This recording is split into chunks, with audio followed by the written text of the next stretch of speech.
CSPC 2017 team. Today we are about to participate in an interactive panel called Scientists as Conveners and Ambassadors for Facts, Evidence Co-creation for a Hyper-complexe Post-fact Politics. This panel is organized by European Commission Joint Research Center, and the moderator for this panel is Monica Gattinger. She is the director for Institute for Science, Society, and Policy. So without further ado, I'll just pass the panel on to her. But before I do that, can I just remind everyone to please tweet about your favorite events and panels on the conference using @SciencePolicy or hashtag CSPC 2017. Thank you very much.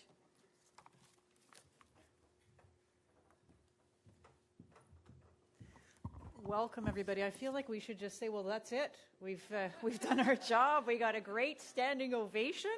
My goodness, we haven't even started yet. So let's see if we live up to those expectations. I think we've got a terrific panel for you this morning. We're really delighted to be with you here today. Just a bit of background on this panel. So folks might be wondering, well, what is the Joint Research Centre at the European Commission doing organizing a panel at the Canadian Science Policy Conference?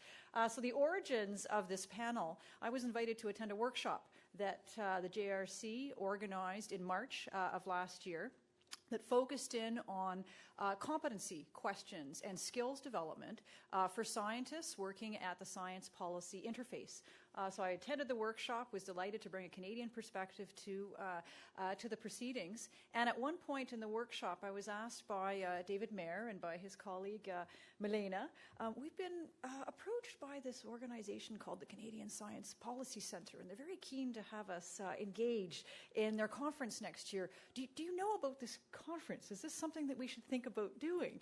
And I said, yes, this is something that you should think about doing. This is the premier event for Canadian science policy in the country, and I very strongly encourage them to do so. And so we worked collaboratively on pulling together this panel for you here this morning, which brings perspectives from Europe, from Canada, from a variety of different quarters. And we're really interested in this question around evidence and science and how one goes about trying to strengthen evidence-informed policymaking in a very different decision-making context than perhaps we have had over the last number of years. So I'm director of the ISSP at the University of Ottawa, the Institute for Science, Society, and Policy. And just a very brief few words on the ISSP, since we were working with David and Milena to co-organize this panel. So the ISSP is a cross-faculty research institute at the University of Ottawa, and we focus on the intersection between science, society, and policy. So I often tongue-in-cheek say, well, that means we can do whatever we want, because what is not at the intersection of science, society, and policy? In practice, what we zero in on, though, are three core themes. Science for policy, so AKA evidence-based decision-making. Policy for science, technology, and innovation. And governance of emerging technologies. We have a large number of faculty members at the University of Ottawa who are engaged with the Institute, many of whom are here in this room, one of whom is here on the panel. We also have fellows like Camille Gabriel, who also are members of the Institute from across the country and internationally. And many of our research projects are highly engaged with policymakers, with industry, with ENGOs and other civil society organizations. So we're very much living and breathing this new decision-making context within which evidence-based or evidence-informed policy-making and decision-making is undertaken. So when I looked at the conference program for this year's CSPC, I was delighted, but also a little bit concerned to see so many panels focusing on this issue or this set of issues, the challenges of decision-making in context of whether the terminology is post-truth or post-fact, a whole range of panels, excellent panels zeroing in on these issues. So I began to ask myself, what is different about what we're proposing here today? And I think there are a number of differentiating factors that we can point to, and very quickly we'll get into the panel. I think one of the key things that we're really trying to do with this panel is move from, oh boy, there's this new challenge when it comes to decision making, from the sort of what of that challenge to actually thinking about, okay, what are we going to do about it? So moving from the what to the how. And I think you'll see that over the course of many of the panelists here this morning. They're going to be focusing in on different elements of that. And the other aspect that this panel will bring forward is the need, and we've heard about this over the last 24 hours or so, the relevance and importance of the social sciences and humanities to trying to think through and identify how to address this new decision-making context and how to strengthen evidence-informed decision-making and the role and place of science in decision-making in that context. So, for example, the relevance and value of the behavioral and cognitive sciences to these issues. So each of our panelists is coming from a different perspective, and we selected them very carefully to get to this point. And I'll very briefly introduce them. You've got clearly their full bios on the conference website. But we have with us today, and I'll just introduce them briefly in the order in which they will present. We're delighted to have with us Dr. Bob Walker. Bob has been such a great friend of the ISSP, and as many of you will know, Bob has a tremendous career in government science and in policy making, but as well in this area of evidence-based and evidence-informed decision-making, bringing together industry, science, government science, academic science, and policy making as chair of one of Canada's network of centres of excellence, the MEOPAR network out of the University of Dalhousie. So Bob will be speaking with us today about his reflections and observations on the decision-making context for evidence-informed decision-making.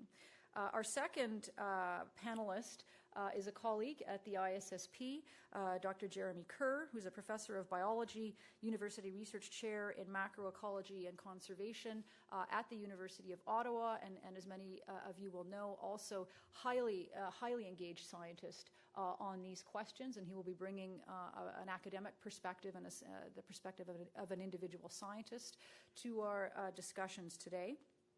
Our third panelist is David Mayer, who we're delighted to have with us here from the European Commission. David is head of unit responsible for science advice to policy and the work program at the Joint Research Centre of the European Commission. And I've been extraordinarily impressed with the work that the JRC is doing in this space, including when it comes to the development of competency frameworks and training for scientists and others who are engaged in advising policymakers around decision making. And finally, we have with us Catherine Graham, who is Executive Director of Performance Management and Evaluation at Alberta Innovates. And they have been doing, as some of you might know, some absolutely extraordinary work in terms of performance measurement and management when it comes to evidence-informed policymaking. So again, as I've mentioned, what we're really trying to focus in on is moving from the what to the how. So without further ado, I will give the floor to Dr. Walker.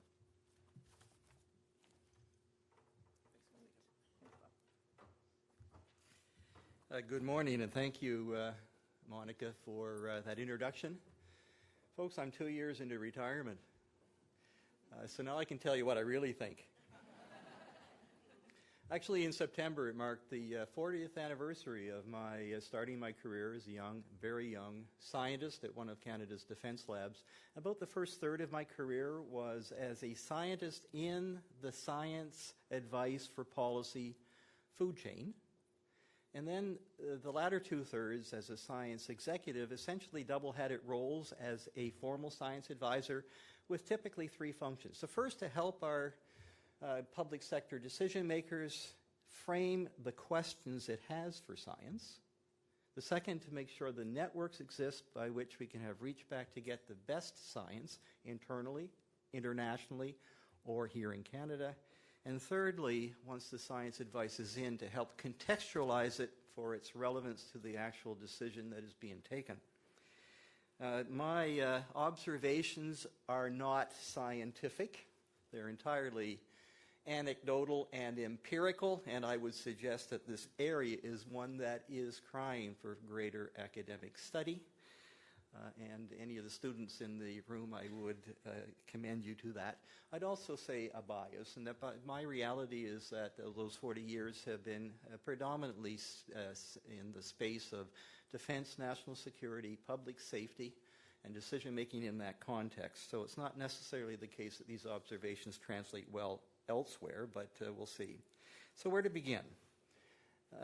I want to begin by putting, as a scientist or somebody trained in science would do, to make sure there's absolute precision on the question being addressed. And I find the notion of science advice for policy is a bit soft, so I've gone, in fact, to a sharper definition of the problem I'm talking about, which is science advice to inform decisions by politicians. And you'll see in a minute, I'm going to come back and parse that out. In those 40 years, do I think anything has changed? In a word, absolutely. I have seen over those 40 years profound continual evolution in the decision environment within government, punctuated by absolute surprises, singularities. In my space, big three were fall of the Berlin Wall, the terrorist attacks of September 2001, and finally Fukushima nuclear accident. I observe that as we look at that evolving world of decision making, we have a paradox that is a driver here. On the one hand, the world is smaller, getting smaller, driven by globalization, enabled by technology, of course, transportation, communications, and now in the financial sector and business innovation to couple to that. That's one. That complexity and that smaller world has made issues complex. The advancement of technologies is accelerating, so speed is a factor. And interconnectedness of issues, small world phenomenon. At the same time, and here's the paradox, that in so many ways the world is becoming fractured along values fault lines. Issues of wealth, political perspectives, culture, religion are actually divisive and are creating at the same time as this smaller world a divided world with we's and they's, with winners and losers. There is also a reality within government decision-making of a changed perspective on time horizons. When I started my career, the policy issues that the governments were tackling had 30-year time horizons. The language of governments today, and certainly for the last decade, has been the language of deliverology. What do we, in our election platform, commit to do in our 4-year mandate? And by jumping, that's what we're going to do. And if you try to get anything else into government agendas, unless it's a surprise or a crisis, it's tough. And finally, the reality that in this context, even the scientific method is undergoing stress as we've tried to understand how we engage through social media in the debate of what it makes for good science, which opens it up to public debate, not intended in the scientific method, for those who wish to use that debate as justification for certain policy perspectives. In that context, here's the challenge. Is the fact that we're living today of the post-fact world a surprise? I would say to you folks, the weak signals that we were headed down this path have been out there for years. And I would say that that's actually criticism on the sciences that we have not given an earlier indication to our public policy players that this is a reality that we're heading for. There's a bit of a controversy. I want to take, as I promised, this definition of science advice to inform decisions by politicians and just pull it apart. I think this can be very helpful in those who don't work in this space to better understand the issues. And I'm going to start with decisions. Policy is a very soft term. In my experience, when you're inside the machinery of government and you're facing decisions that are feeding into ministers and cabinet, those decisions are specific. Yes, policy, small p. More to the point, it's about regulation, legislation, programs, services, operations, treaties, prosecution, war, crises, how'd I do? And every one of those terms is loaded. It has context around it. The reality is that when governments come in with their policy priorities, they don't invent them once they're in government. They're actually predefined within the party platform, within the election platform. See a challenge? I also want to come back to the point on politicians themselves, because ultimately this is feeding into policy is in the public sector. So ultimately, at the end of it, decisions are made by politicians. The context here, then, is the platforms of the political party in power, its priorities that's expressed in those platforms, and the values drivers, the ideology behind that party. That is an enormously important context. Electability or re-electability on the decisions to be taken. The concept of gatekeepers, the public service, the formal public service plays a role of facilitating decision making, as well as do the non-elected political staffers for the ministers. And those, the concept of gatekeeper perhaps has a more negative connotation than I was trying to purvey, but it's important to understand that dynamic. And as I've indicated earlier, with the deliverology mindset of governments, the time horizon for decision to impact is measured in the election cycle. Then let's go up to the upper left corner and talk about the science advice itself. I think we have a challenge because the contextual language that scientists use of fact, hypothesis, theory, prediction, model, consensus, best, ... can be confused as we're not quite sure, there's uncertainty, where decision makers are simply looking for, give me what you know, give me the facts, give me the context of it, and I'll move on. There's also the reality that, politicians want to understand how did we get here, and the science facts to tell that. They also want to understand if we decide to do X, what are the likely consequences? And that's the forecast piece. And I would suggest that much of what government's interested in is the societal consequences of those decisions, and that space is largely the occupation of the social sciences. And finally, in the upper right, the inform piece. And in my experience, the what is important, but as important, is the who, the how, the when. And with that, issues of legitimacy, credibility, timeliness, and so on are as important. Let me briefly talk about some barriers. And this is a bit of a hobby horse for me. But the reality is, and one of the speakers at one of the panels yesterday noted it, we begin with the recognition that the full science community in Canada, which is more than academia, industry, and government, needs to recognize that government is both a funder of science and also, importantly in this context, is a customer. Government science exists to provide advice for policymakers. And if we look at the issues at play here, it's A, inside the machinery, B, it lacks capacity and capabilities.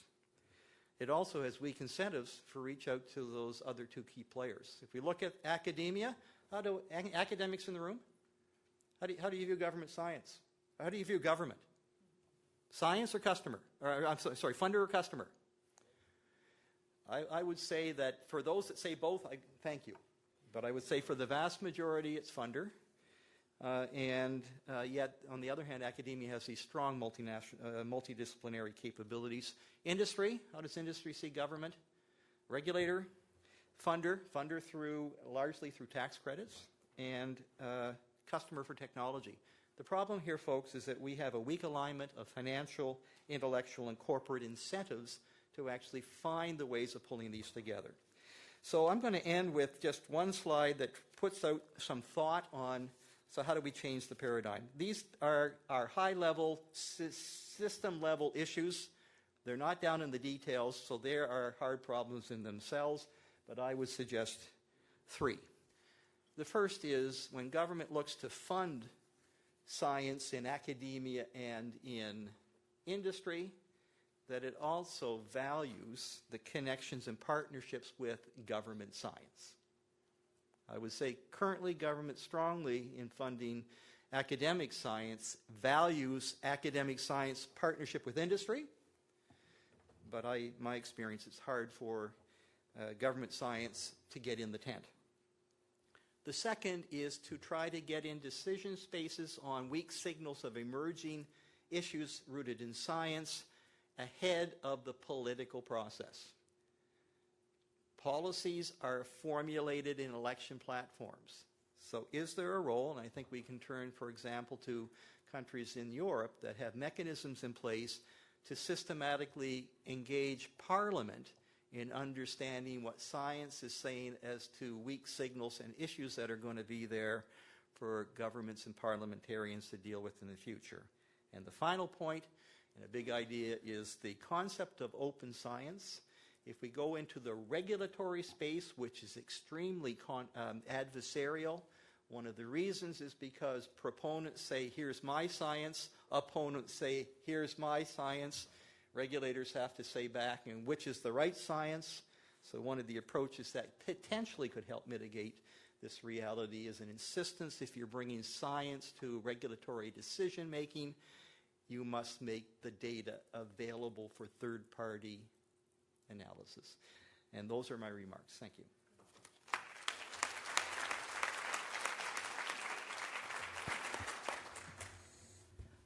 Thank you very much, Bob. That gets us off to a tremendous start. I'd like to invite Jeremy now to provide us with his remarks. Right. We'll see if I've got a microphone that's functioning. Seems to be okay. I'm going to bring a perspective here, which I think is quite complementary to the ones that we've just heard that were so eloquently expressed. And I'm not going to do it with a PowerPoint presentation. As an academic researcher, I spend an awful lot of time standing in front of PowerPoint slides, and sometimes it tires me out. So I'm going to speak without the benefit of the PowerPoint slides, and I hope that despite this fact, I will come across as vaguely coherent, or possibly quite coherent. We'll see. That will be up to you to decide. The questions that define the purposes of this panel are rather clearly expressed in the program, and I'm going to tackle them head on, but again from a very personal perspective. And among these questions is very simply, do facts speak for themselves? Well, sometimes they do. I think it's important to remember, what human beings do when we process the world around us. We are walking, talking science engines. We are constantly making and testing predictions about the world around us. We are fundamentally doing science in an informal way all the time. We constantly collect and process evidence, and when we encounter a new situation, we make predictions about what the best course of action will be, subject to all kinds of assumptions, and then we act. This is the science process largely in an informal sort of way. When we run into trouble is when our innate evidence processing mechanisms run afoul of some of our other evolutionary psychology legacies, like wanting to belong to a particular group that shares certain values. So in these circumstances, people, of course, have an impressive ability to suppress evidence if it helps us support our own worldviews. We see this all the time in the form of cognitive or confirmation bias, where people seek out evidence that supports their position rather than tests it. The result is that when relatively simple issues, in a scientific sense, are dragged into the realm of the political, society, which consists of individuals who seek to belong to particular groups, will begin to treat reality as a partisan issue. Climate change is the classic example of this from my point of view as a researcher. It's an area where I am active in my own research program. And it's an area where mercenary interests and ideological interests have dragged belief in, this is belief in quotes, in the science of climate change into the political arena and turned it into a kind of litmus test of whether you can belong to particular political groups. This is an extraordinarily masterful, dangerous, and unethical feather in the cap of mercenary interests. And make no mistake, it's killing people. So do the facts speak for themselves? Sometimes they do, and sometimes we let things get in the way. So the question that might follow from this is, what is the role of a scientist in shaping discussions about what we perceive to be facts? And is it ethical for scientists to seek to influence political debates?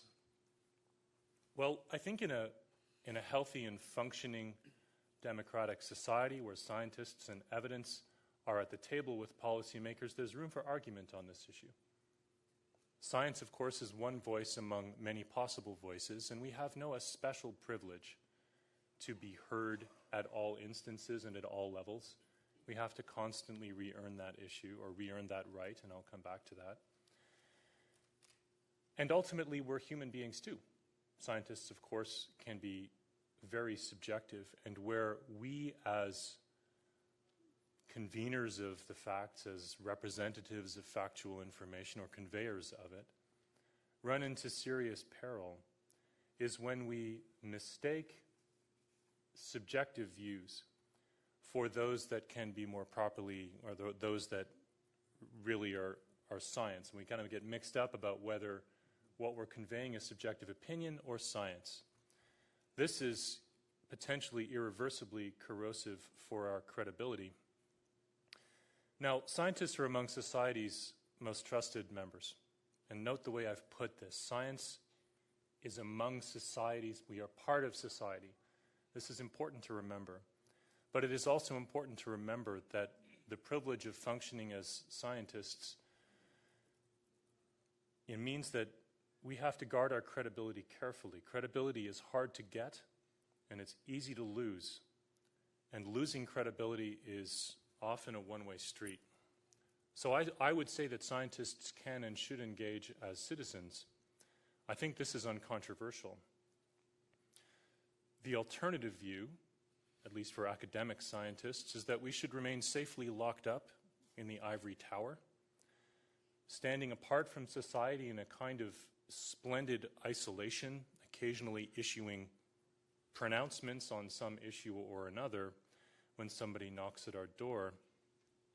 But this is a way to walk ourselves into the realm of irrelevance. We can't treat ourselves as being isolated from society. This old-fashioned perspective of the ivory tower is not a functional one. It's never been a reasonable way to think about ourselves as scientists, but I think at this day and age, it's fairly clear that that metaphor has outlived its usefulness. So what I would argue instead is that scientists have more than an opportunity to speak for the facts. We have a duty to do so. We must stand up for evidence as we understand it. This is the hill upon which I think scientists must plant a flag, and we must not retreat from this. To do this is essentially to abdicate the responsibility that society has entrusted us with. Society has invested in our training over the course of decades at great expense with an opportunity cost. And if we refuse to use that responsibility, that training that society has entrusted us with, then I think we will quite rightly expect to see that society trusts us less in the future, that they support science less in the future. If society invests in science, and especially, of course, in scientists, I think it's quite reasonable for society to expect something back from us. And at minimum, that is honest and transparent engagement with factual information and conveying that factual information constructively and broadly. So I would argue that scientists have a duty to engage. How am I doing for time? You have 2 minutes. 2 minutes. One of the other questions that one might ask is, should politicians listen to scientists more than any other group? I'm sure I can't get into trouble with a question like this. I think the answer to the question, of course, depends on the discussion. Ultimately, I'm not sure that policymakers should listen to scientists more than any other groups. But I am sure that policymakers need to have an extremely good grip on the evidence when making decisions. This is not the same as listening to scientists. This is about listening to science. And I don't mean that in the narrow natural sciences perspective. I mean using knowledge defensibly, transparently, using our understanding of how the world works in broad terms to assist decision-making, understanding that it is not the facts alone that make decisions, but also values, and that those have a proper place at the table in most instances, if not all. So here are words to live by as a policymaker, from my point of view and in partial answer to this question. You can ignore reality for a while, but it won't ignore you back. Just ask the Atlantic cod. King Canute once made this point to his nobles, pointing out that not even the divine power of kings could command the tides. It would be helpful if politicians recognized that they cannot hold back the tides through sheer ideological bloody-mindedness. But scientists also have an opportunity and an obligation to occasionally remind people, broadly and outside of the ivory tower, that facts exist as we understand them. And this is not to say that science knowledge is final. It's always a work in progress, and that's a different discussion. It's a process, not an end point. But we have an opportunity and obligation to be part of that kind of engagement, and we must constantly re-earn the privilege of being listened to outside of the ivory tower. Thank you.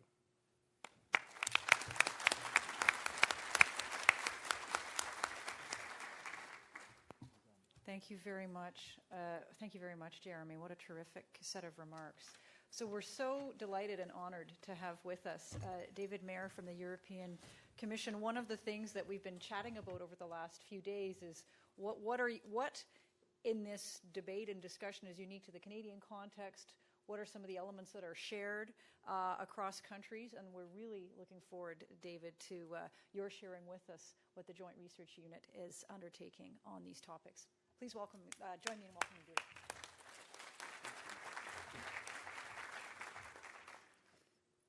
Thank you very much, Monica. In case you don't know much about the JRC, there's a couple of documents that we've left on the table, but in brief, we are an organization of some 2,000 scientists, a research body inside an executive branch of government. So 1 foot in the research community, 1 foot inside government. We provide knowledge on pretty much every area of European Union policy, and we bring together pretty much every single area of science, from nuclear science to social science and behavioral science. So I think we have some interesting ideas about how to apply science for policy. What I hope to do in my remarks today is to open up in your minds a new model, a new theory of change for how science can influence policy, because I think the existing model that too often we have at the back of our strategies is no longer fit for purpose.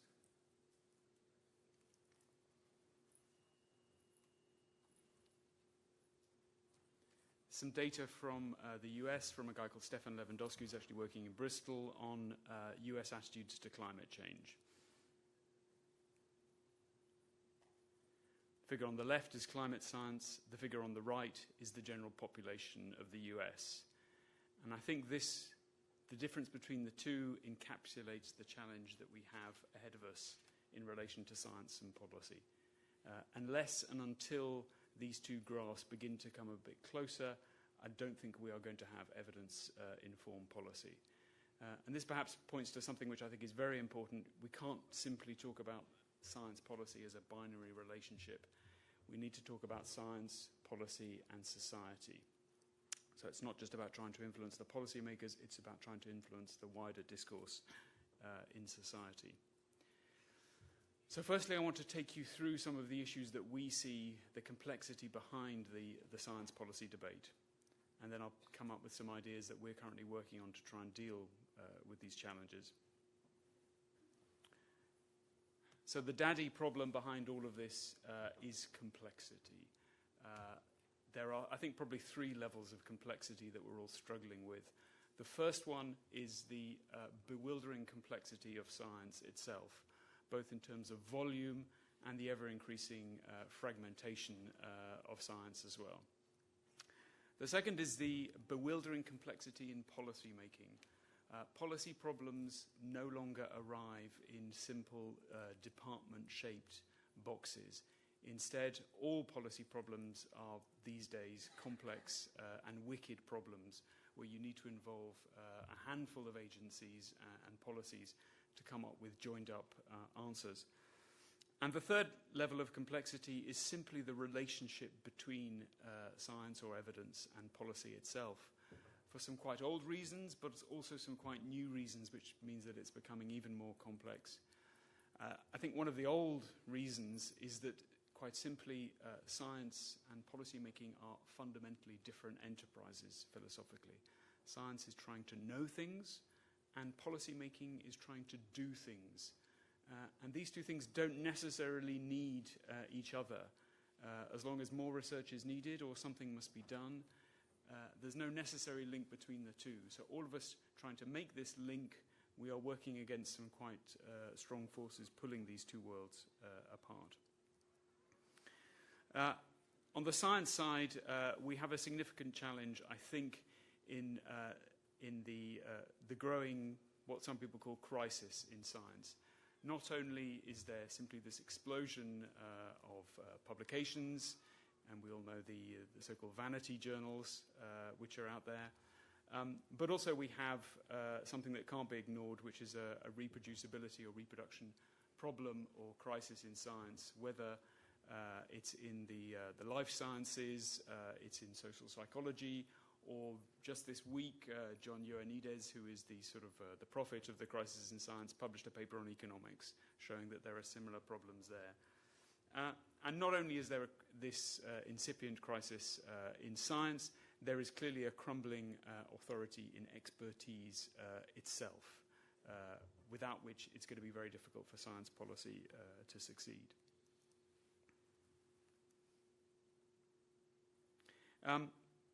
And at the heart of the science policy relationship lies the problem of uncertainty, which I think bedevils all science policy relations.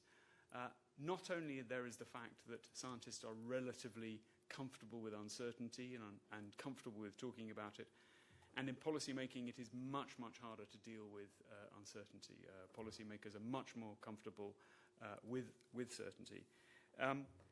The challenge is also fundamentally that the nature of the decisions and problems in science and the nature of the decisions and problems in policy are very, very different. Scientific problems tend to be ones which are more closed, whereas policy problems are, by their definition, uncertain. You can never have all the information you need to take a policy decision. And when you can't start to pick apart the problems in the relationship between science and policy, you find at its heart a problem about the discourse around uncertainty.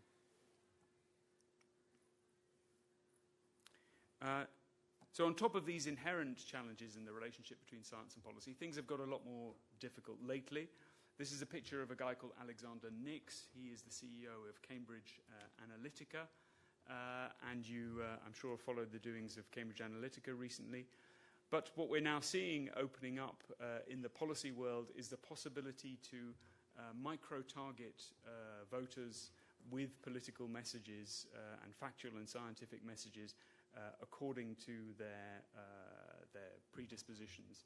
So I think what we know now is that Facebook has something like 5,000 data points on everyone who is in the Facebook network. So what we're going to see is, therefore, it's becoming increasingly possible for policymakers and politicians to micro-target voters according to their preferences. And this is going to, I think, further make it harder to come up with scientific narratives that can cross polarized political boundaries. The next thing that I think is on our radar and is going to make this relationship even more complex is, thanks to the wealth of new knowledge coming out of behavioral and cognitive science, and Jeremy referred to some of this, we now understand that the model we all carry around in our heads, that we are Cartesian rationalists who are presented with the facts and then coolly assess them with logical principles, simply is not the case anymore. What we now understand that the process of knowing and the process of deciding is instead inherently something that brings in concepts of emotion, narrative, metaphor, framing. It's not simply an information processing process. We have to use emotion to take decisions. And of course this applies equally to policy-making decisions. Policy-making decisions are taken by human beings, and all the things we understand about how they reason and take decisions in their daily life also apply to policy-making decisions. So we're going to need to understand these phenomena if we're going to come up with a new way of influencing policy-making. So in short, my message is facts don't speak for themselves on the whole, and we need to essentially put aside this model that we have, the so-called deficit model, that if only there was a scientist standing behind a policymaker as they took a decision, then somehow all would be well. It's not simply like that. So where do we go? What I think we can move forward is towards a new age of reason. So we throw out the Cartesian model, we throw out the deficit model, and move towards a model of thinking and taking decision-making which takes into account what we now understand about how we think and decide. We in the EU are very committed to doing this. We had recently a conference addressing this very issue. And I have to say I am proud to work for an organisation where the Vice President of the European Commission said just a few days ago, "Today's world is fraught with complex policy challenges. More than ever before, we must be sure that our policies are rooted in facts and evidence, developed in maximum transparency, and decided with full accountability." So I'm pleased to say the European Union has a strong commitment to working on evidence-based policy. So how do we do this? I think one of the crucial lessons is we cannot do this alone. It's about communities of knowledge. If we want to influence policy, then we need to build communities of knowledge. So the future is going to be as much about the connections you can make with the other people who have the knowledge as about the knowledge you have.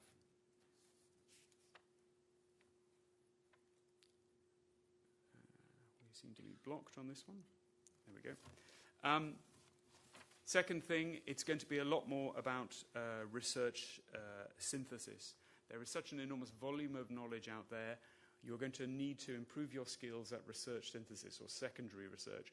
And that's increasingly what we are trying to do in the JRC, to provide the distilled knowledge that policymakers need. And this is what we're trying to do through what we call knowledge centres, which bring together the supply and the demand for knowledge around particular policy areas. So, for example, on migration and demography, but also on particular evidence tools used for policy making, such as composite indicators and scoreboards.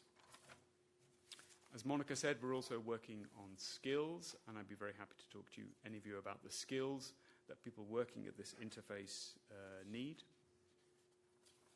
And lastly, the thing that we're going to be next going into is to how can we actually take these insights from the cognitive and behavioral sciences and turn them into practical advice for scientists to have conversations that matter with policymakers. So to answer the question, how can you change minds with facts in an ethical way? So that's going to be one of the activities we're going to be working on. And last but not least, if you want to follow all the work we're doing, there's some postcards on the table.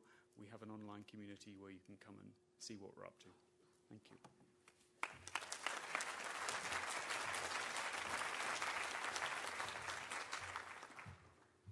Thank you very much, David. I think that gives us lots of grist for discussion in the discussion portion and Q&A. So now our final speaker, Catherine Graham, who's going to be sharing with us some of the performance metrics and evaluation work that Alberta Innovates has been doing. Please join me in welcoming Catherine. Thank you. Good morning, everybody. It's a great pleasure to have the opportunity to present this morning. I love presenting at this conference because I'm a social scientist, and I'd like if any social scientists in the room, just to get an idea. Okay, excellent, excellent. Have to say I've had a checkered past in terms of my career journey, starting off in political science, philosophy, doing psychology, and going into cognitive human factors in terms of decision making in aviation and aeronautics. So it's funny coming back 30 years later to be talking about impact and decision making. So I'm the Executive Director of Performance Management and Evaluation at Alberta Innovates in Alberta, and we're a provincial research and innovation funder. We recently got consolidated in November, and we're essentially a one-stop shop for funding across health, energy and environment, agriculture and technology commercialization.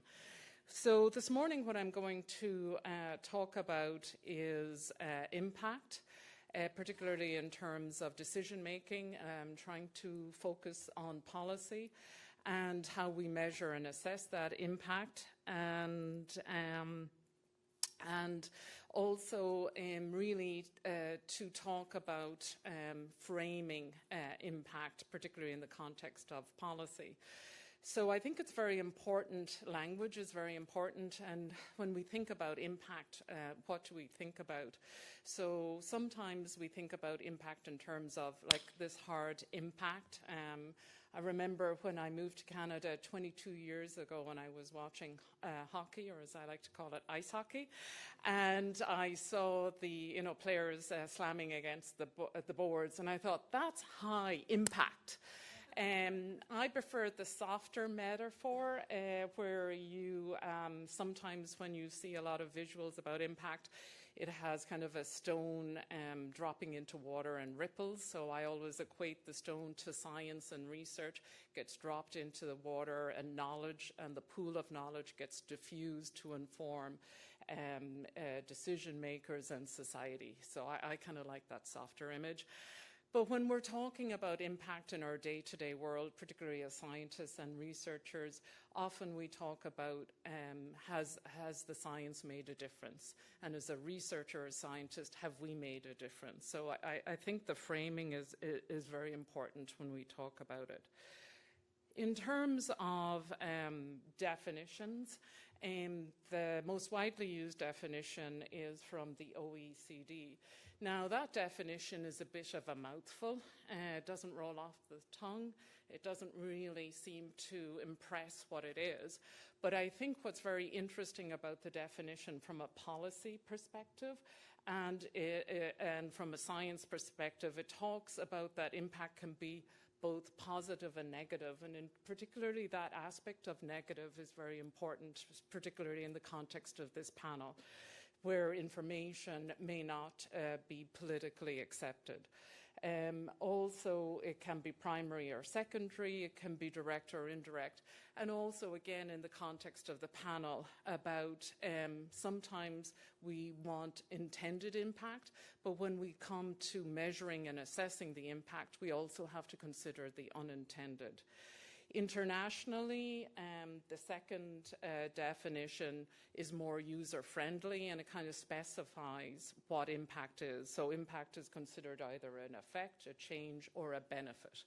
And of interest here for us today is impact is considered internationally beyond academia, but it includes policy as an impact.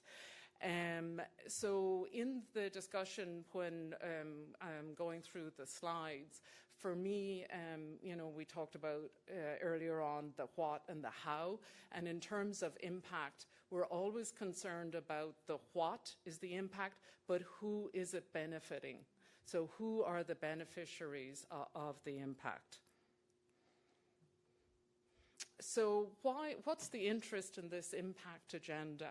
So it's really driven both nationally and internationally in terms of that science demonstrates impact, or in this case, policy impact.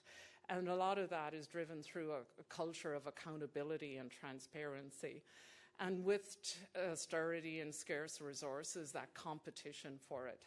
So around the world, there's different impact frameworks out there. The most operationalized one is the Research Excellence Framework. The European Commission have their own frameworks and provide guidance on how to do impact assessments to inform different policy options. In Australia at the moment, they're looking at how to assess, measure engagement as well as impact. US has star metrics. And in Canada, in health, we have a Canadian Academy Health Sciences impact framework. And that framework is not a policy or a mandated framework in terms of health in Canada.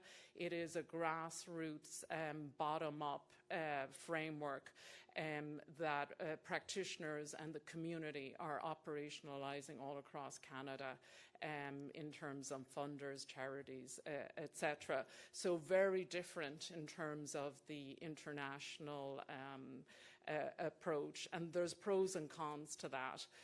I would say one con is that the incentive systems aren't aligned across academia, funders, policy. The real pro to it is that practitioners are moving this forward in Canada in terms of the health context.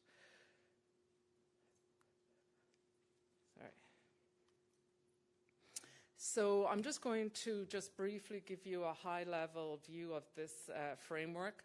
And I would like to note that the author of that framework and the report is Eddie Nason. Eddie Nason, stand up there and let everyone see him.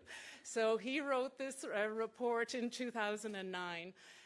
Where about 28 funders, charities in Canada went to the Canadian Academy of Health Sciences and said, how do we measure, how do we assess impact? And the report, and this is a simplified version of it, the report said if you want to measure and assess impact and, from investments, you should expect 5 types of impact. Knowledge would be advanced, capacity would be built, informed decisions, and health and broad social and economic impact.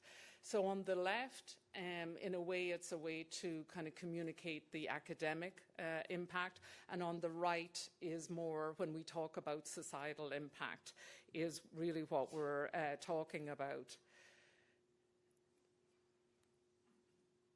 And so today I'm going to give a case illustration of how we unpacked that informing decision-making box.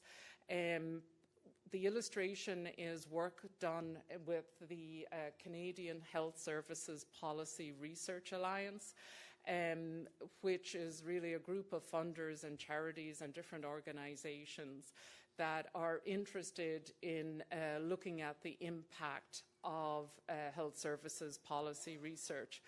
And really, all the organizations came together. And so what they were particularly interested in general terms, is, how do we measure and assess the impact of investments in this area? But particularly, how do we measure and assess informing decision-making? So my kind of response in terms of a practitioner is that this is hard to do. So I like this diagram because, I kind of showed a very linear model of impact. However, this is more our reality. And I think it really has resonance when we're talking about decision-making and talking about policy-making. There's many moving parts. It's, in the words I would use, is there's the fuzzy logic going on. You're trying to nail something that's moving and trying to assess it. So it is complex. We are all in the real world. And so how do we measure it? So I want to use this diagram to show that what we're trying to do is not linear, that there's many feedback loops, that it isn't complex. However, we're still going to try and do it. And as a practitioner, that's what my job is to take this and really operationalize it. So I have to say, when I did go into the task with the Canadian Health Services Policy Research Alliance, that we went in quite linear, and we've come out quite curvy linearly. So I'm not going to go in details about how we've have this informing decision-making model, but what I want to kind of point out is the big circles is the impact that we're trying to achieve. And we try to go more from a pull model of what is the impact we're trying to achieve, and also what are those pathways to impact. So in terms of decision making, I like to call it the 4 P's and a B. And so what the impact we're talking about is policy impact, practice impact, products, processes, and then how do we change those behaviors, a bit what David was talking about. And then and so really is determining right up front as scientists and research, what pathway are we trying to affect? So in this example would be policy, and knowing that up front, and then having a co-creation model to identify the problems, making sure we have the capacity, make sure we translate it to inform those impacts. So what's very important in this model, in this very pull model, is to need to identify who we're going to co-create our research with and what we're trying to inform. So not only the what, but the who. And so in the context that this model will be used, it'll be a fit for purpose. So are we trying to affect patients? Are we trying to affect the policymakers? So all of that has to be decided up front. And that line of sight to impact is the line of sight by which we will measure and assess whether the impact occurred. So in this framework, it outlines potential indicators that we can use to determine if that impact occurred.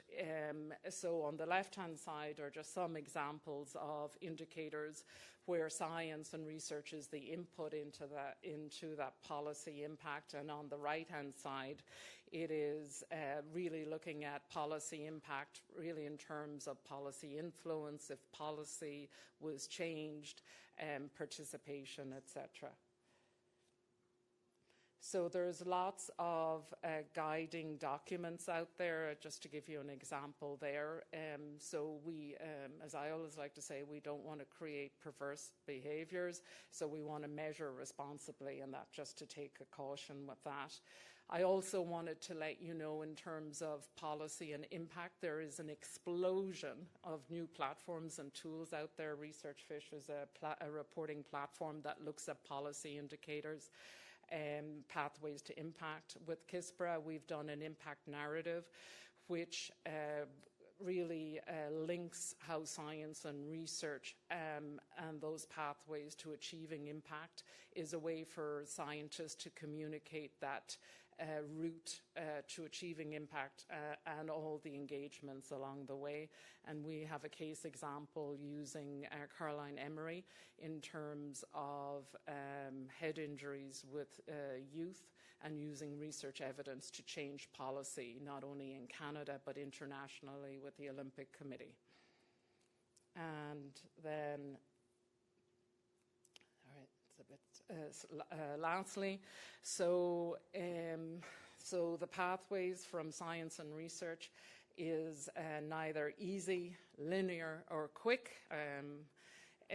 Indicators and metrics are necessary but not sufficient. We also need the expert judgment. In terms of looking at impact, assessing it and measuring it, is we need both qualitative and quantitative data, and that messiness does require a narrative as well as the quantification. And I can assure you there is no magic bullet here, because I've been looking for it. And really where I would end is when we do these fit-for-purpose frameworks and measuring impact, we have a kind of a 6-block protocol, a bit like the scientific method. We go in agnostically, and we always start with the basics, very non-sexy, very what is the context, what is the purpose, who are the stakeholders, what are the questions, and then we get into the methods and the assessments. So I would like to thank you for your time, and my time is up. Thank you.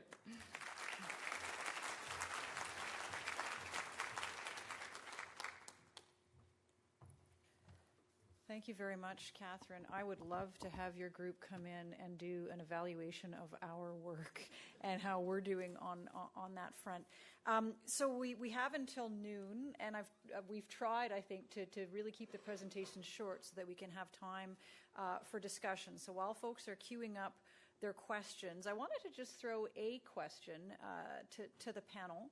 But before doing so, how many folks in this room would be sort of in the policymaker category of actors here? Okay, so don't everybody pounce on them, right? Because here they are; they're the folks. Well, it's good to see that we've got a few policymakers here in the room, because one of the things that I've been wondering about in listening to the presentations is there's still, to some extent, policymakers kind of treated as this black box, like sort of they're out there, and here we are with our evidence, and we need to think about better ways to engage and the like. And so I wanted to reframe a little bit one of the questions that we had in our panel write-up, which is, when it comes to policymakers, what level of demand are we seeing for evidence coming from policymakers, and do we have the mechanisms in place to actually understand what that demand is and understand what the needs and interests of policymakers are? There's lots that I could add to that, but for the sake of time, I'd like to throw it open to the panel. David. Thanks, Monica. It's a great question, because surely if we don't have the demand, then all this supply is going to go nowhere. In my experience, the main problem is not a lack of demand at all. The problem is where scientists and policymakers focus in the policy cycle. And almost overwhelmingly, most science for policy is focused on the problem definition or agenda setting part of the policy cycle. And frankly speaking, the bandwidth of policymakers for any more problems on their table is infinitesimally small. They've already got so much to deal with, scientists coming with yet more issues they hadn't thought of. It's very, very hard to get your issue on the policymaker's agenda. If instead scientists were to concentrate more on the solution part of the policy cycle, so coming up with either policy solutions or indeed implementation of legislation problems, there the demand for science is almost infinite from policymakers, and very few scientists focus on that part of the policy cycle. So I think the basic problem is a misalignment of where in the policy cycle scientists and policymakers where the demand is meeting. Bob. I'm going to reinforce David's comments. As I tried to state in my presentation, increasingly we're in the world where, at least in Canada, the policy agenda is set the morning after the election. And so if you're in science and you think you have a science issue that you're trying to get the attention of politicians about, you typically really mean government, you're too late. You're too late. The challenge is to be sufficiently upstream of the policy prioritization process to have your message received and influence that.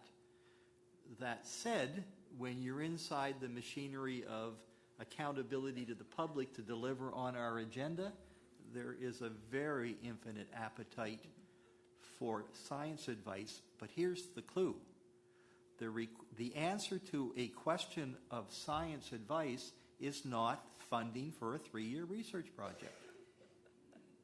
And to separate the notion of government behaving as a funder from government behaving as a customer, and the science community exterior to government recognizing that it's actually in an advisory role, not a funding request role. Great. Thank you, Bob. Jeremy. The distinction between defining new problems for policymakers and discussing solutions is really important, and I'm glad that this question was posed to us, and David and Bob have done a very good job of addressing it. I come from a field of research called conservation biology, where we spend an awful lot of time trying to think about how to solve problems. We don't really do that much these days to identify brand new ones, because we probably have a fairly good grip on what the array of problems already is. So we spend a lot of our time doing research on solving problems. The challenge in the academic community is that our canonical view of how we communicate solutions, which I think from in a mature democracy is another way of saying policy options, is that we write papers in scientific journals that are read by several dozen other people in our narrow fields of specialization, if we're lucky.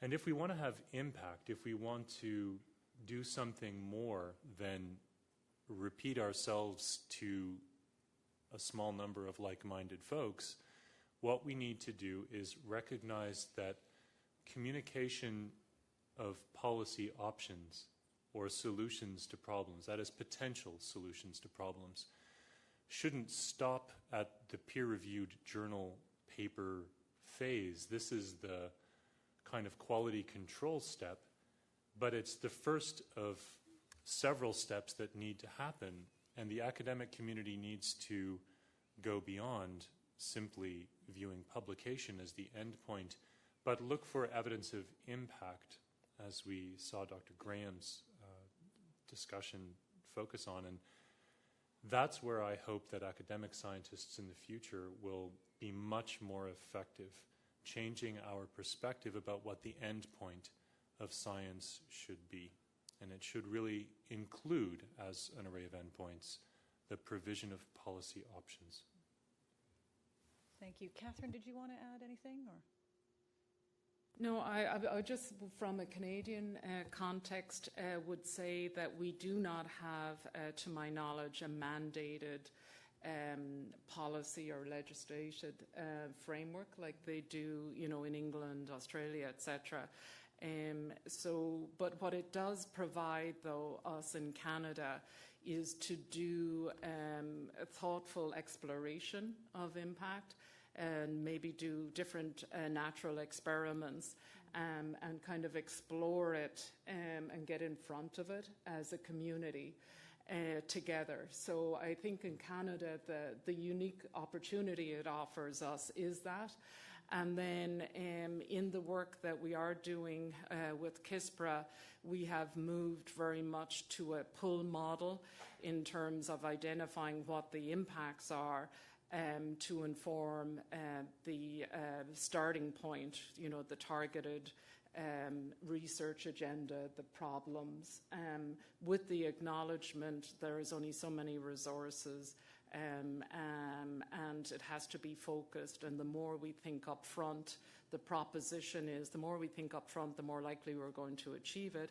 And also by using both science and research evidence and evaluation evidence, that will, it's a very rational perspective, but will inform better decisions, which will ultimately lead to health and wealth of Canadians. So. Terrific. Thank you very much. So let's, we've got about 15 minutes for questions. I'll start at the microphone over here. If you could introduce yourself and just a brief question so we have time for all of them. Thank you. Martin Taylor, Canadian Research Data Centre Network. The question for me, I think, is who speaks for science? on issues of inherent complexity and in a context of uncertainty, which you've all pointed out. And of course, the worrying thing is a house divided against itself cannot stand. And even in the brochure, you speak to Naomi Oreskes' work around Merchants of Doubt.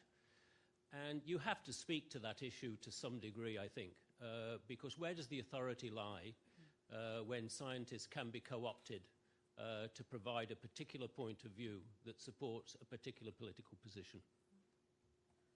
Great. Thoughts from the panel? Jeremy?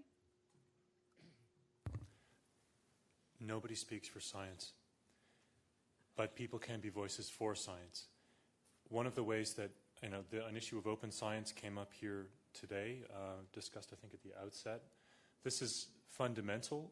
We have to make sure that when we convey facts that we are willing to put our cards on the table in as transparent a way as possible. And this means that people who choose to be skeptical of the perspectives that we bring will have an opportunity to dig through the things that we have said in terms of looking at supporting data and analysis. Transparency, I think, can improve confidence in decision-making, but can improve confidence in science also. And the corollary to this is that conveying accurately, and in the context of Merchants of Doubt, this is particularly significant, the idea of scientific consensus is a valuable way to demonstrate. If we convey that consensus accurately, this is a valuable way to demonstrate that we think we know what's going on. And, if we talk about climate change, that of course is the context for Merchants of Doubt, then the facts have been rather plain for about a generation that there is no viable alternative explanation for present rates of climate change to human activities. And most of what has been presented as counter-arguments is largely sophistry and obfuscation. So science consensus in a normal sense is the solution to that sort of issue. It worked great with ozone, and we were sure caught flat-footed when the PR machine turned its guns on us in a concentrated way. We need to be more sophisticated about seeing that sort of thing coming and expect it in advance the next time. Let's move to another question, just in the interest of making sure we get a few on the table. If you could identify yourself, Camille. Camille Gabriel from University of Ontario Institute of Technology and former ADM of Research and Innovation at the Ontario Ministry. I will give a brief question, but I would like a brief answer too. A year ago, some of us, including the Gord behind me, we attended the INSIGA second meeting in Brussels, Institute of, or the International Network of Science to Government group. And the Professor Sato from Japan put a caricature on the screen that was tweeted and retweeted all over the world.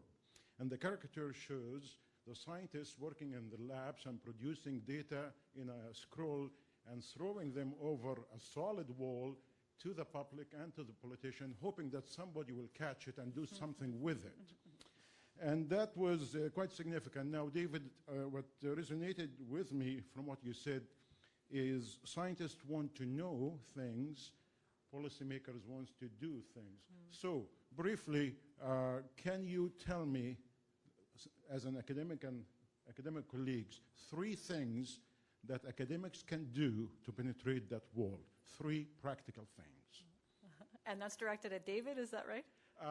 David, Bob, and Jeremy. Okay, so maybe one thing per per individual, if we could.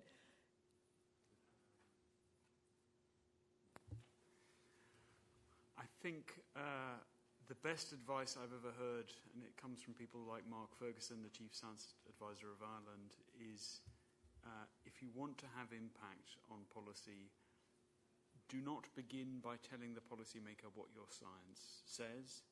Begin by asking the policymaker what problems they have on there. So already frame the science you have in terms of the problems that they have to solve. That's the cardinal advice. Start with their problem. Bob.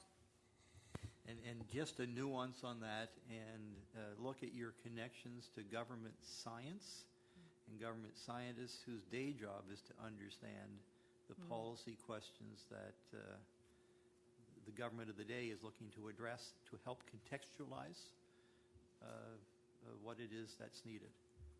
Great. Jeremy? I'm going to do three things, just to be difficult. Briefly. Recognize that dialogue is 50% listening. Speak to communities that don't necessarily agree with you in the policy-making world and more broadly in society. And finally, recognize that bombarding people with facts can be patronizing, and the way to begin discussions is sometimes by finding shared values, and those almost always exist. Catherine, did you have anything you wanted to add? I'll do a hard lesson I learned, is making the information accessible and meaningful in a way that has sense making for the policymaker. I learned the hard way on that one. Yeah. Great. Thank you. Question here. Yeah, David Phipps from York University and the Research Impact Canada Network. Question for David to expand a little bit on the brief conversation you and I had about knowledge brokers, which I'm calling research impact practitioners, because it reflects on what Catherine showed about the complexity. Karen Ritchie from NHS Scotland said, impact frameworks are like toothbrushes. Everyone has one and no one wants to use anyone else's. And we know that's because of the complexity, like of these 6,709 REF impact case studies, there were something like 3,709 unique pathways to impact. So David, within this complexity, what's your thinking around this increasingly professionalized role of people who have these skills to help make sense of the complexity to work with our researchers, students, and partners? So I think we need a new profession. It's a profession that's open to both policymakers and scientists, but this is the profession of knowledge brokers. And I think the cardinal virtues of this profession are your ability to network and to convene expertise, and when you bring the experts together to make them understand each other so you can make sense. That, I think, is the crucial way. The only way to deal with complexity is through networking. That is the response. So that is why I think Stephen Sloman is onto the right tracks when he says communities of knowledge are the superintelligence of the future. Now, networking, convening meetings, organizing discussions both on and offline, that is a very, very important and difficult skill. So that is the skill where I think we need to invest. How do you're only as good as who turns up at your meetings and shares their ideas. So how do you get people in the room? Once they're in the room, how do you get them to talk to each other, not at each other, and produce sense at the end? And those are the skills that are going to be in desperate need for this new profession and are at the heart of this profession. Thank you. Gordon. Gordon McBain. I'm the president of the International Council for Science. And just so you know that last week, the International Council for Science, which has 30-some unions of scientists by discipline, physics, math, chemistry, but also psychology, sociology, voted essentially unanimously to merge with the International Social Science Council, which includes economics, political science, communications, to create by July 1st next year the International All Sciences Council.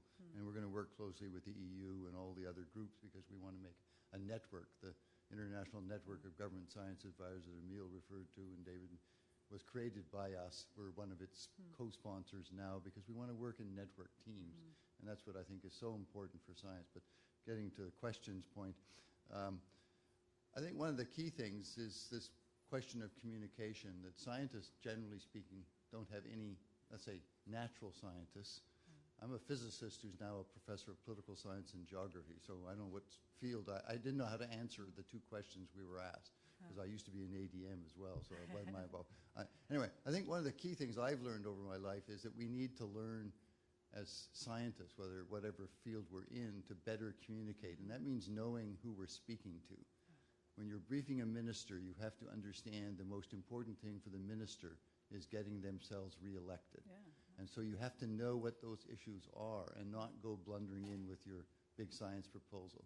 But most importantly, the point I want to bring out is what we're trying to do with some of our international research programs, Future Earth Research for Global Sustainability, is to not lay out in advance having 100 scientists meet for a week, design the science program for 10 years, and then go and see if we can get all the money for it, and then 10 years later report back what we found.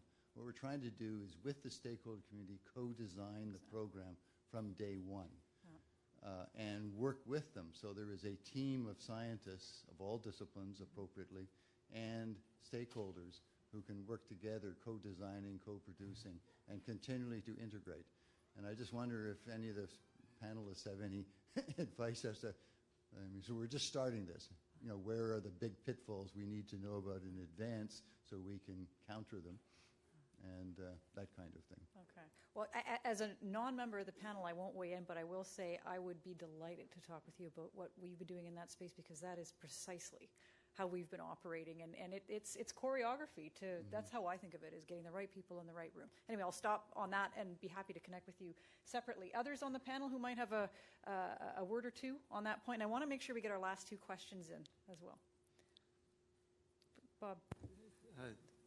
Hi, Gord. You know, is it communication skills in scientists, or is it executive skills? I'm sorry, is it executives with science skills? Both, I think. I think it is both. You know, the reality is that the political interface in, you know, policy making is with executives in public service, or as I talked in my talk, with the political staffers. And my view is the extent to which those people are trained in science helps. But what their strengths should also include is the ability to contextualize, the ability to understand the political dynamic, the ability to build teams, the ability to understand the money dimension. And so I think in government we need to make sure we are valuing executives with science skills. And I would say that that's perhaps a dimension that in academia, as you're looking at training the next generation of scientists, I know a number of universities are doing this, but we talk about a career path that leads to executive level responsibilities in any setting. It could be government, industry, or academia, where you can take your science strengths and marry them up with executive skills and go farther. I'd like to suggest that any other panelists perhaps connect with Gordon subsequent to the panel, because I do want to make time for, yes, thank you, for the final two questions. And maybe, just given that we're very short on time, we'll take both of them, and then just a very quick response from folks on the panel. So please. Thanks. I'm Jessica McQuiggan. I'm a volunteer here at CSPC, and I work in knowledge exchange. My question's for Jeremy. I agree that scientists need to be advocates and to stand up for evidence. I wonder, who do you think is in the best position to convince other scientists that this is their obligation and their privilege? Okay, hold that thought. And final question here. I'm Madeline. I'm between an undergrad in engineering science at U of T and a master's in sustainable energy policy at Carleton. Nice. You mentioned that the demand for evidence is more on the solution side of policy. And so does that present an opportunity for engineers? And if so, where have they been? Good question. All right, so a quick response from Jeremy, and then some final words from each panelist.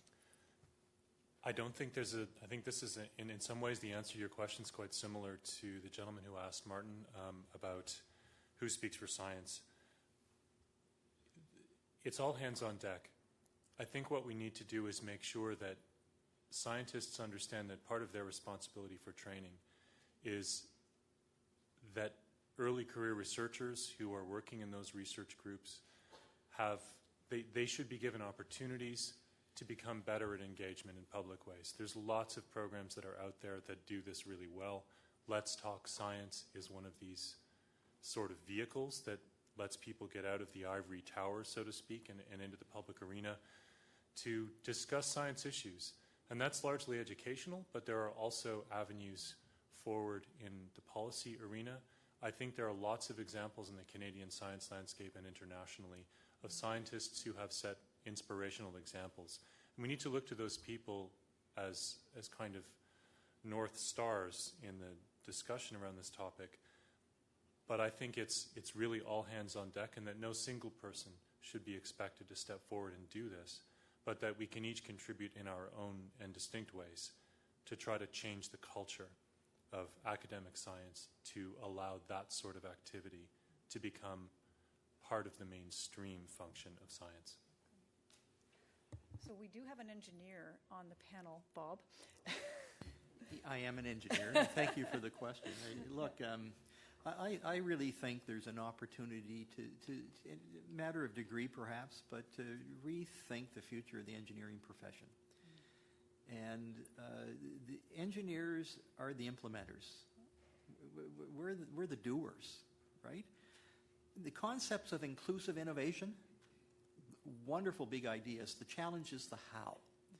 And I think engineers have a real sweet spot with an incentivized approach to bringing forward engineering solutions with a strong public good focus on them. And so you've got kind of the consulting engineer community of is it structurally sound, is it safe, that kind of mindset. I think the growth opportunity for engineers are to really be the vanguard of inclusive innovation. And as I commented, getting us out of the we, they, there's winners, losers kind of perspective. Engineers, we've got a job ahead of us. Let's step up for it. And I would just very quickly add, and I'd be happy to connect with you, some of the most enthusiastic partners that we have at the University of Ottawa are from the engineering community. There's tremendous excitement on our part on that respect. David, last quick word, and then Catherine? Just to really pick up on Jeremy's call, I hope everyone can leave this session thinking that science policy is not a logical proposition which has simply escaped the understanding of a lot of people, and it's just a matter of time before they understand this is the way forward. It is a value, and it is a value in a political arena where there are competing values of people who think policy should be determined by money or holy books or other things. So abandon any idea that if you simply talk about it, people will be converted. This value needs to be argued for, championed and advocated. And at the moment, apart from Canada, it feels like it's going backwards. So we have a job on our hands. Catherine. I would say from a Canadian perspective, we have a huge opportunity to work together across disciplines. We all work in different tribes. We have different languages. And it's very difficult to talk to each other without having, for example, the CAS framework provided us a frame by which we could communicate with each other and tools and sped up that acceleration of conversation. We need to start linking together the tribes to deliver on those big policy wicked problems that were identified. And a good example, is working together with the expertise in Canada in terms of science, knowledge translation, mobilization, impact, and bringing it together. And our opportunity is we can do this grassroots in a Canadian way through the way we work through alliances and network, and I consider that our competitive advantage. Terrific. What a positive note to end on. So everybody at the outset already stood and gave us a standing ovation, so we won't ask you to do that again. We'll assume that we deserved it. I'd like to invite all of you to join me in thanking the panel, as well as Milena Rakowska from the European Commission, who did a tremendous amount of work pulling all of this together. Thank you so much.